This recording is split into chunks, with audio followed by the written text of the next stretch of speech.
سلام، صحة فطوركم ان شاء الله تكونوا بخير. جيتكم بطبق رولي بطاطا في المول تحفة، يجي سهل واقتصادي بحشو بنين بنين هبال. انا حنستعمل هذا المول راهو داير حلا في المحلات. روحوا معايا نبداو الوصفة على بركة الله. اول حاجة نبداو بالحشو. عندنا حبة بصل نخلوه يتقلى، بعد نضيفوا له نص صدر دجاج مرحي،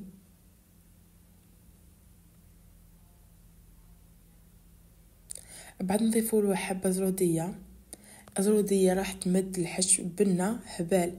انا هذا الحشو ما استغناش كما عليه، نديرو في وصفات كمملحات البوراك، يجي الحشو بزاف بنين. بعد نضيف التوابل، رشة من الفلفل الاسود والكركم،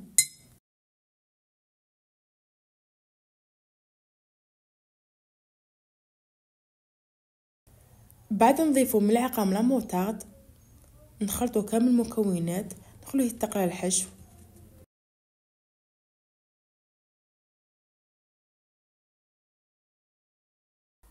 بعد ما خليته يطيب الحشو ضفت فنجان كريم فريش، ضفتها تدريجيا كما راكم تشوفوا.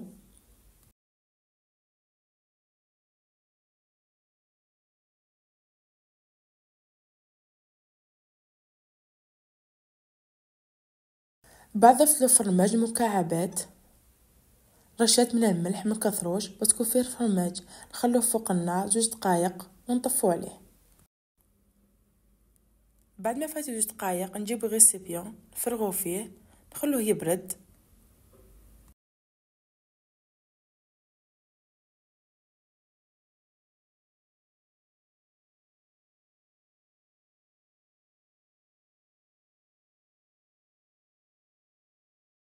بعد ديك المقله نطيبو فيها الصلصه، نحطو فيها الزيت، نضيفو 2 معالق بصل نخلوه يتقلى مليح.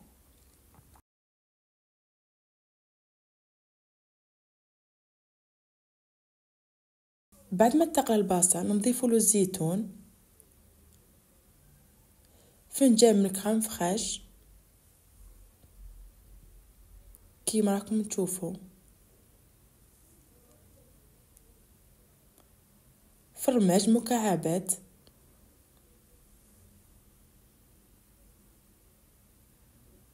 توابل فلفل اسود،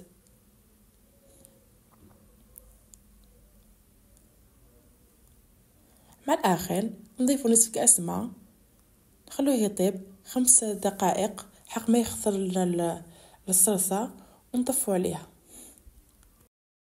وراهي واجده معنا الصلصه. جبت حبيبه بطاطا نقيتهم وقشرتهم وقطعتهم بهذه الطريقه ونقليهم.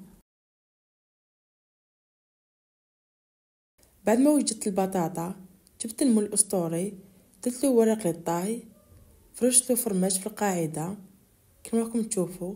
ابخي درت البطاطا فوق هذاك الفرماج، درتها في الاطراف وفي الوسط بهذه الطريقه.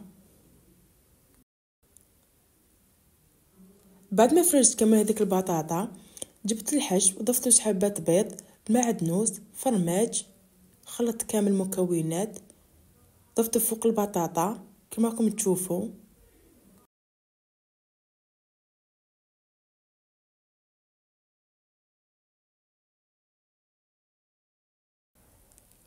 بعد ما سويت الحشو كما راكم تشوفوا ضفت مع الاخر البطاطا على الوجه كيما راكم تشوفوا. بعد جبت حبة بيض ضفت لها ملعقة من كريم فريش، فرقتها فوق الطبق.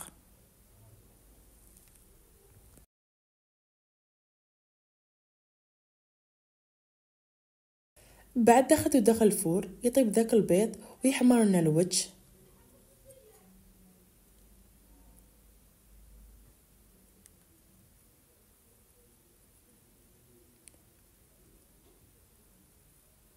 بعد ما طاب البيض وحمرنا الوجه جبت صحن وقلبته على الوجه كيما راكم تشوفوا.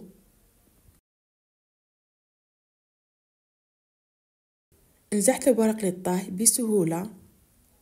فرماج جديدته في القاعدة بدنا ذاك اللون الذهبي للرولي تاعنا كيما راكم تشوفوا، جا بزاف شباب، تحميرة جات هايلة.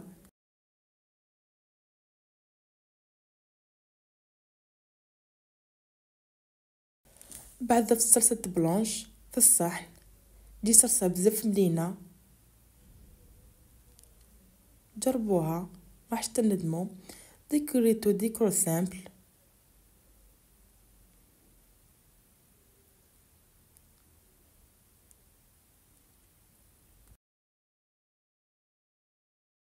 وراه جمعنا رولي بطاطا. شحال تكون عجبتكم وصفة. مع السلامة مع وصفة اخرى. ما تنسوا ديروا لي جيم وابوني.